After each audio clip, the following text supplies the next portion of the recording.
ያልሽ አቤል ምን ነው ርብቃ ንገሪኝ እንጂ አረ ርብቃውን ነገር በይ ተንበርክኮ ቀረኩ ርብቃ ንገሪኝ ታገቢኛለሽ አይ አቤል እንዴ ርብቃ ምን ይሆንሽ ነው ለምን ርብቃ አትወጂኝም አዎ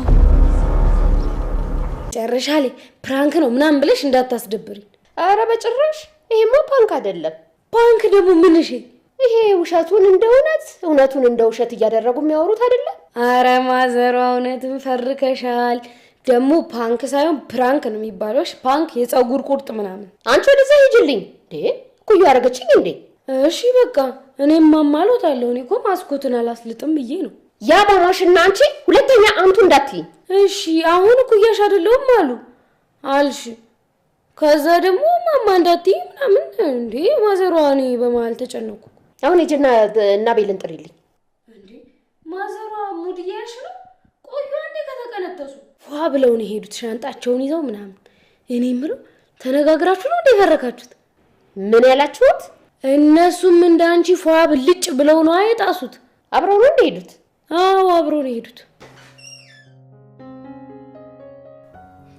ርብቃ አሁን ደህና ነሽ አይደል አዎ አቤል ደህና ነኝ ቆይ ግን ምን ብላሽ ነው ያው ከአንድ ነገር ውጪ ምን ልትለኝ ትችላለች ስለ ወረቀቱ ነው አይደል አዎ ቀደደው ስላት በጥፊ መታች ማሚ አንቺ ላይ እጇን አነሳች አዎ አቤል ወይኔ አቤል በቃ ችግር የለውም አቤል ተረጋጋ ርብቃ ልብስሽን አዘጋጂ ለምን አቤል ጥያቄ አትጠይቂ አሁን ዝም ብለሽ ልብስሽን አዘጋጂ እሺ ግን ንገረኝ ርብቃ በቃ እሺ መጣ በመጨረሻም አቤል ርብቃን በቀለበት ሰርፕራይዝ አደረጋት ታገቢኛለሽ የሚል ጥያቄ አቤል ለርብቃ ተንበርክኮ አቀረበላት ርብቃ ግን እየተግደረደረች ትገኛለች በሳቅና በልቅሶ መካከል ሆና እሺም እምቢም እያለች እየተደናበረች ትገኛለች ርብቃ ይህን እድል ካባከነችው ምናልባትም ሌላኛውን እድል ለማግኘት ብዙ ዋጋ ልከፍል ትችላለች ምክንያቱም ደግሞ ርብቃ ይህን ነገር አልቀበልም ካለች ወይም ደግሞ አሁን ላይ አልፈልግም ካለችው አቤል በንዴት ትቷት ወደ መቲ ሊሄድ ይችላል ምክንያቱም ደግሞ ዘጋ ሌላ ባጣ ቆይኙና የምትጠብቀው ሴት ስላለች ስለ አለፈ ታሪካችንም ስለ ፎቶም ብቻ ብዙ ነገር የምናወራው ነገር አለን ብሎ አቤል እንግዲህ ርብቃን ከቤት ወደ ውጭ ይዟት ሄዷል ነገሩ እንግዲህ አሁን ላይ ከረር ብሏል የአቤል እናት በርብቃ ላይ አሁንም እንደተቆጣች ናት ነገሩ ሳይገባን እኛም ግራ ገብቶናል ነገር ግን ማሚቲ አሁን ላይ ነገሩን አክራው ጭራሽ ርብቃን በጥፊ ለመምታት በቅታለች ማለት ነው በተደጋጋሚ ከአቤል ጋር እንድትለይና ከአቤል እንድትርቅ ደጋግማ ብትነግራትም ጭራሽ ሁለቱ በጣም እየተዋደዱና ነገሩ እየከረረ ስለመጣ የአቤል እናት ርብቃን በጣም አስቀይማታለች አቤልና ርብቃ ወደ ውጭ ሂደን እንዝናናለን በተባባሉት መሰረት ይህም ሀሳብ የአቤል እናት ሀሳብ ነው ማሚቴ ርብቃን አዝናናት አንደኛ እርጉዝ ናት እርጉዝ ስለሆነች ብዙ ነገር ያስፈልጋታል ስለዚህ ተንከባከባት እናም ከከተማ ወጣችሁ ተዝናኑ ባለችው መሰረት አቤልም ከስራው ፍቃድ ወስዶ ርብቃን ይዟት ሄዷል ከዛ በፊት ግን እቤት በነበሩበት ጊዜ ርብቃ በተኛችበት ማዘሯ ወደ ክላሷ በመግባት የተኛችበትን ልብስ በመግፈፍ ነበር ከላዩ ላይ ቀሰቀሰቻት አንቺ እንዴት ነው ጊዜ የለሽም እንዴ 24 ሰዓት ነው የምተኙው በማለት እንግዲህ መጥፎ ቃሎችን መናገር ጀመረች ርብቃም ነጋ እንዴ ማሚዬ ይቅርታ ብላ ስትነሳ ወረቀቱን ስጪ ቶሎ በይ ያንን የጋብቻችሁን ወረቀት ትላታለች ርብቃም በመፍራትና በመንተባተብ አቤል ቀዶታን ትላታለች የለም አቤል ቀዶታን ስትላት ስለዚህ አንቺ አልፈርምም ስላልሽ ነው የቀደደው በማለት ርብቃን በጥፊ ትመታታለች ርብቃም ስቅስቅ ብላ አለቀሰች ምክንያቱም ብዙ ጊዜ ርብቃ ማዘሯ ስትናገራት አቤል እንዳያውቅ ነበር የምታደርገው ምክንያቱም ሁለቱ እንዲጣሉ ስለማትፈልግ አቤልም እንዲናደድ ስለማትፈልግ በአሁኑ ግን ከአቅሟ በላይ ስለሆነ እያለቀሰች ነበረ ለአጋጣሚ እንደምታውቁት አቤል ርብቃን አያምናትም ወደ ክላሷ 10 ጊዜ ነው የሚሄደው ድንገት ወደ ክላሷ ሲገባ ርብቃ እያለቀሰች ነበር ፊቷን ይዛ እናም እንግዲህ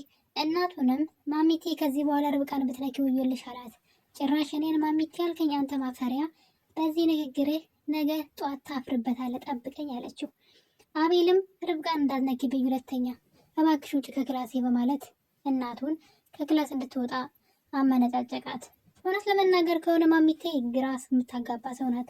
ወይ ግልጹን ያለውን ነገር ተናግራ መላ እንዲፈጠርለት ወይም ደግሞ እነሱም ደግሞ አውቀውት ጉዳዩን ለመለያየትም ሆነ አብሮ ለመሆን የሚያደርስ ነገር ከሆነ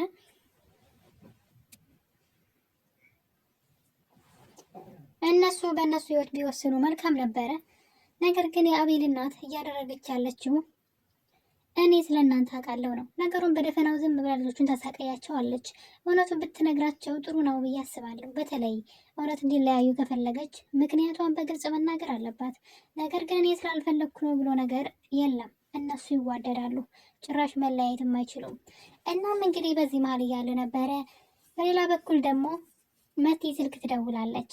ቤት ውስጥ ምን አዲስ ነገር አለ ብላ ትጠይቅና አቤልና ርብቃ ከቤት እንደወጡና ሊዝናኑ ከከተማን ወጥተው እንደሄዱ ትነግራታለች። እሱም ብቻ ሳይሆን ከማዘሯ ጋርም ጥሩ እንዳልሆነውና እየተጣሉ እንደሆነ ስትነግራት መቲ አንድ ሀሳብ መጣላት፣ ወደ ቤት መምጣት።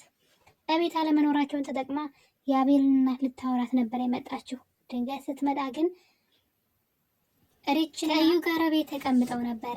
መቲም እንደለመደችው በሩን ከፍታ ስትገባ ሁለቱ ቁጭ ብለው ጭራሽ ከአይኔ ውስጥ የሆነ ነገር አለብኝ ያውጣልኝ በማለት እዩና ሪች ፊት ለፊት ተገጣጥመው ነበር የደረሰችው።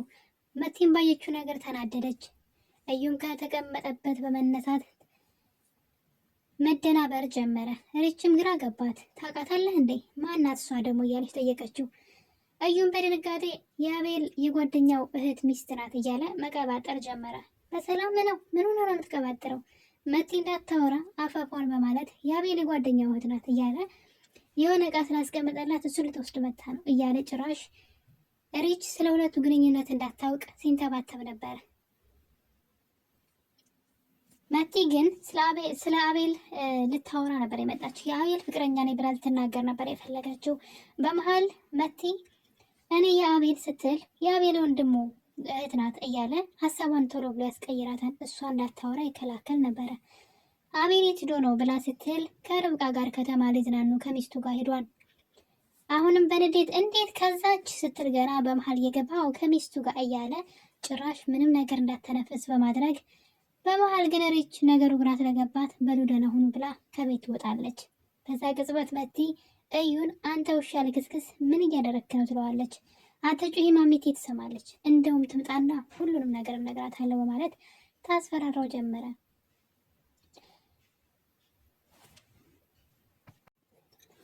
አቤልና ርብቃ ደግሞ ሊዝናኑ ከሄዱበት ቦታ በደንብ የፍቅር ጊዜ እያሳለፉ ነበረ። ከዛ በፊት ግን አቤል ሪችን አገኛትና ለርብቃ አንድ ሰርፕራይዝ አለኝ ይላታል። እናም እንግዲህ የምን ላግዝ ስትለው አንቺ በቦታው ተገኝተሽ ርብቃን ታዘናጊልኛለሽ፣ እኔ ደግሞ ሰርፕራይዝ አረጋታለሁ ይላታል። መጀመሪያ ግን ብቻቸውን ነበር የሄዱት። ከዛ ግን ከኋላቸው ሪች ተከተላቸውና ትሄዳለች። እናም አቤልና ርብቃ ደስ የሚል ጊዜ እያሳለፉ እያለ ደስተኛ ነሽ ወይ ብሎ ጠየቃት።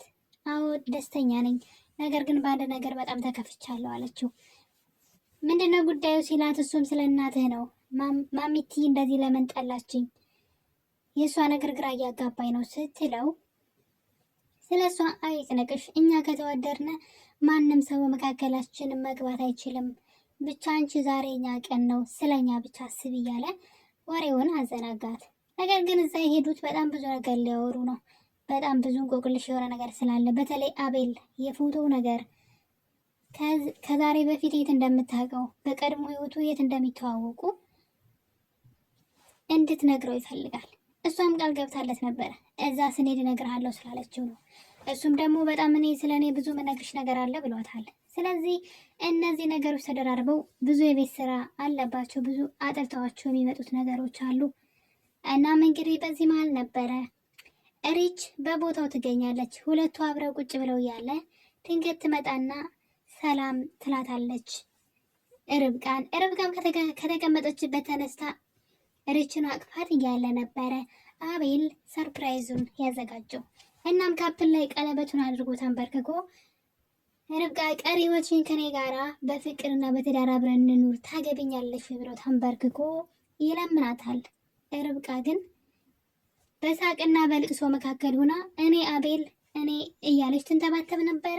አቤልም ምን ነው ርብቃ አታፈቅረኝም እንዴ ሲላት፣ አዎ አላፈቅረህም፣ አታገቢኝም፣ አዎ እያለች እንግዲህ ምን ለማለት እንደፈለገች አልገባንም። ይቺን ቀን በጣም በጉጉት ነበር የምጠብቀው የነበረ ርብቃ ማለት እሷ በሱ ልብ ውስጥ መንገስን እሱን የግሏ የማድረግን ስራ ነበር እየሰራች የነበረው። እናም እንግዲህ የኔ መሰለ ትልቅ እድል ሰፊ በአቋራጭ አንለውም ብዙ ዋጋ ከፍላበታለች። ነገር ግን ያገኘችውን እድል መጠቀም አልፈለገችም እና አቤልን እንደማታፈቅረውና አብራውን መሆን እንደማትፈልግ እየነገረችው ነው። እንግዲህ ፕራንክ ልታደርገው ፈልጋ ይሆን? ፕራንክ እንደሚሆን አልጠራጠርም። ያለዛ ግን የማሚቲ ባህሪ ተጋብቶባታል ማለት ነው። ስንት ዋጋ የከፈለችለት ነገር ፍሬውን ሲያፈራ በጸጋ እንደመቀበል ወደኋላ ማለት እራሷን ነው ዋጋ የሚያስከፍላት። ምናልባት ይህን ቀለበት ወይም ደግሞ ይህን የትዳር ጥያቄ ካልተቀበለች ርብቃ ቀጣይ አቤል ትቷት ወደ መቲ መሄዱ የማይቀር ነው። ስለዚህ ብትጠነቀቅ ጥሩ ነው። ምክንያቱም እዛ ጋር ባጣ ቆየኝ አድርጎ የተዋት ሴት አለች። ርብቃ ካስከፋችው ለአንዳንድ ነው ትቷት የሚሄደው። ስለዚህ ርብቃዬን እድል በደንብ ተጠቀሚበት። ዋጋ የከፈልሽለትም ለዚህ ስለሆነ እና የኔ ተወዳጆች ርብቃ ድራማ ክፍል 17 ይህን ይመስል ነበረ። በቀጣይ በሌላ በአዲስ ቪዲዮ እስከምንገናኝ ቸር ሰንብቱልኝ።